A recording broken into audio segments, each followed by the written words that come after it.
Hey, I'm Dave Watkins, Watkins Films. Now we're getting into November here. Now we've been taking down those Halloween decorations out in the yard. It's been a little bit of an ordeal. We're starting to move towards putting those Christmas ones out. Now some people like to wait until, after Thanksgiving or whatnot to put the Christmas ones out, but I don't. To me, it's not enough time. Not enough time to put those Christmas decorations out. And there's also not enough time to enjoy them. It's only like 25 days in December before Christmas hits. Now most people, including myself, will leave them out past that. At least I think I don't remember the exact date, but it's a week or so after Christmas before you take them down. That's kind of how I roll with it.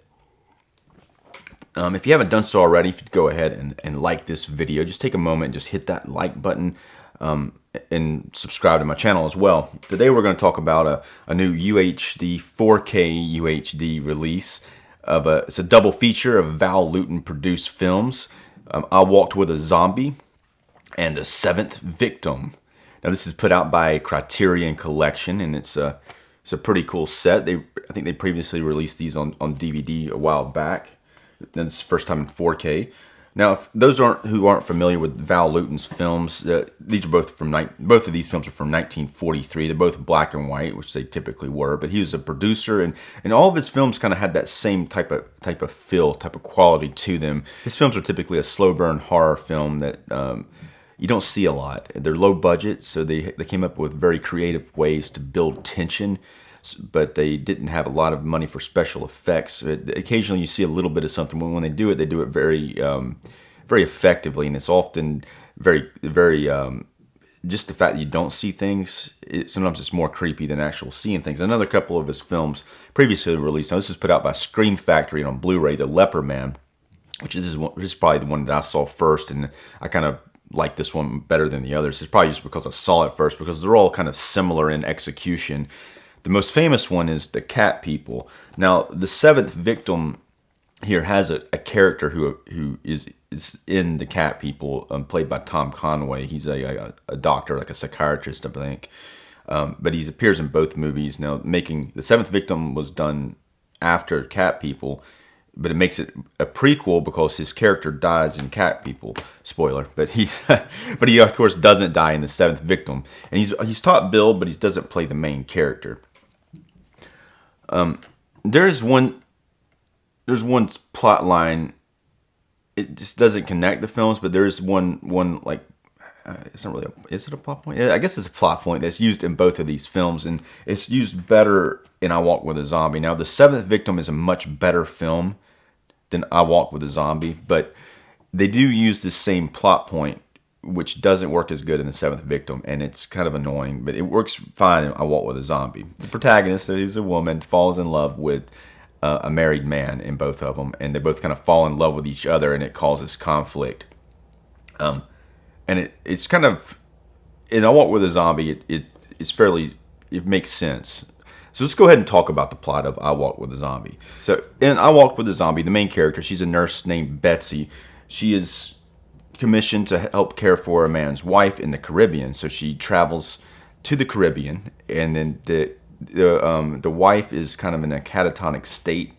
She lays in the bed most of the time, but sometimes at night she gets up and walks around like a zombie.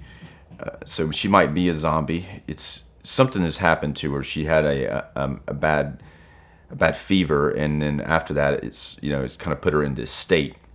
Which so this film deals with her coming there and then dealing with the wife and her zombie or zombie-like things that happen at night, and it's a very eerie movie. And there's also her husband's there, and then his brother, and they're kind of put up as both of them potential love interests for the main character. The brother seems like the better choice because he's not married, but he is. She goes to town with him, and he sits here and drinks himself into a stupor. So there's something going on with him. This film deals with voodoo rituals in a fairly good way, and so a lot of it. I don't like it as much as The Seventh Victim, but I think it is a good film. It's kind of weird the way they use the plot point between these. Now it works very well in this film because it's established, and she first meets the brother who's married to the woman who's become a zombie. She meets him on the boat, and he's very melancholy-like, and he has a very pessimistic view of life in general, but for some reason she's kind of drawn to him. She's just drawn to him, and it works well in this movie. Now, both of these movies are very short. They're under 75 minutes. So both of these movies are very short. This I Walk with a Zombie is like 69 minutes. So it's weird though. It seems longer than that when you're watching it, but I think that sometimes it's almost like they may have taken some scenes out. So some of these scenes may have helped develop some of the plot points. I don't know. That's the weird thing about when you're watching some of these older movies where there's obviously scenes that are missing. Now, those scenes sometimes might connect something, may help you connect to a character or a certain plot point better. So sometimes shorter is not necessarily better, but sometimes it is. If the scenes just drags something out, it's a completely different scenario. The Seventh Victim, this is more like a film noir in a way. The main character named Mary. Now, she's played by Kim Hunter. Now, Kim Hunter, if you've seen the original Planet of the Apes, she played like one of the main chimpanzees, opposite of Roddy McDowall's chimpanzee. I don't remember the chimpanzee's name, but she was in, I think, the first 3 Planet of the Apes films. But here she plays the main character. She's at a boarding school, and her tuition hasn't been paid, and her sister, who's her only living relative, has been paying it, but now she's missing. So she gets kicked out of the boarding school, but she has to go on. She tries to find her sister. So it basically follows her trying to find her sister. And while she's doing this, she runs into several different men characters, including her sister's husband, played by Hugh Beaumont. Now, Hugh Beaumont played the dad on the show Leave It to Beaver. So he was like I guess he probably top billed on the Leave It to Beaver show. So it's kind of weird seeing him. I'm used to seeing him as this kind of dad character, but he doesn't. The character he plays here isn't too layered. It's not too dark of a character. Maybe kind of leaning a little bit towards that Leave It to Beaver character. But he's her sister's husband, and she, like in I Walk with a Zombie, she falls in love with him, and he falls back in love. But this is not developed very well in The Seventh Victim, and it's kind of a weird plot line. It wasn't really needed in the film because really this film is about her trying to find her sister and what's going on with her. Now, the sister eventually find her, and in the last part of the movie, the sister character becomes the main character as it follows her. But sisters become involved with the satanic cult, who is, and then she tried to go to a psychiatrist, played by Tom Conway, playing the same character he played in Cat People. She goes to him, and that's what kind of the satanic cult at that point where, like, you know what, you're gonna have to die. So they start trying to get her to kill herself, and they have like a certain, I guess, code of honor or something they have to go by. So they're not outright just going to kill her at first. Anyway, they're trying to get her to kill herself, so it doesn't draw as much attention to the satanic cult. But the way the story is told is very Val Lewton often.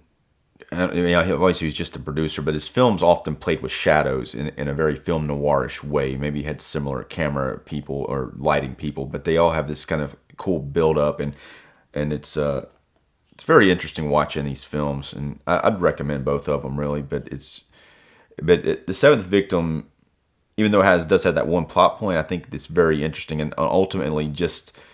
Now, both of these films, too, were made during the production code, so there's certain things that they couldn't do, but they were able to get around them in very creative ways. Like, you couldn't see certain people die on screen, or which is kind of annoying in a way, because the bad guys always had to get their just desserts, whether they had to die or end up in prison. So you know that if somebody committed a crime in a pre-code film, they're going to have to pay for it, which makes it a little predictable. I mean, I think they probably should pay for it, but it does make it a little predictable, which can be a little annoying. Now, The Seventh Victim is a very odd movie because of the restraints it had to work around, but it also works very well in its favor, and it leaves a lot up to your imagination. But it's missing some scenes. I think there's some scenes that weren't shot or were cut from it that probably would have made the film a lot more coherent.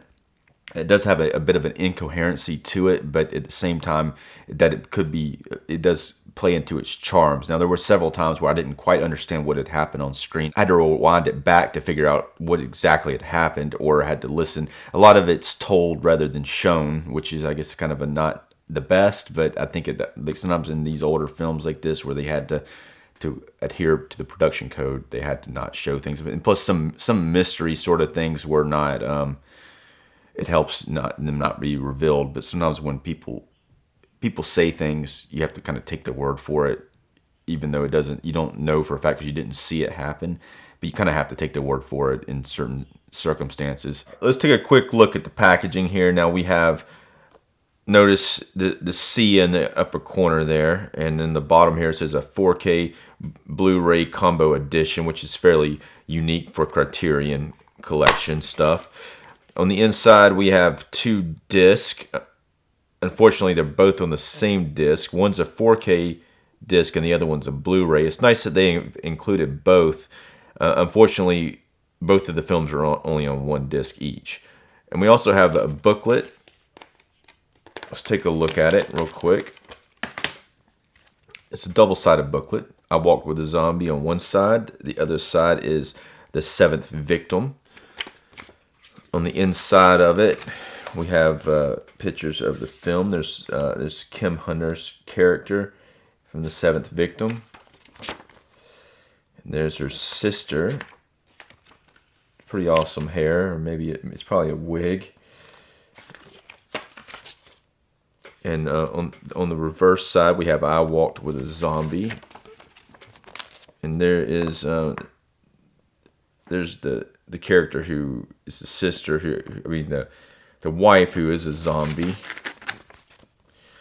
Some voodoo stuff on the beach. Anyway, so let's go ahead and rate this. I'm going to rate this collection. I'm going to give it, the whole collection, I'm going to give it a 4. It's cool because it has 2 films in it, and they're both 4K black and white films, so they have a more detail, and the blacks are typically deeper, as you would expect with a 4K film. I haven't seen these. I don't have another copy of them on Blu-ray or DVD, so I can't really compare the difference. But I think they both look very, very nice, and the masters are in good shape. Now I'm going to rate the films individually. I Walked with a Zombie, I'm going to give it a 3, and I'm going to give The Seventh Victim a 3.5 stars.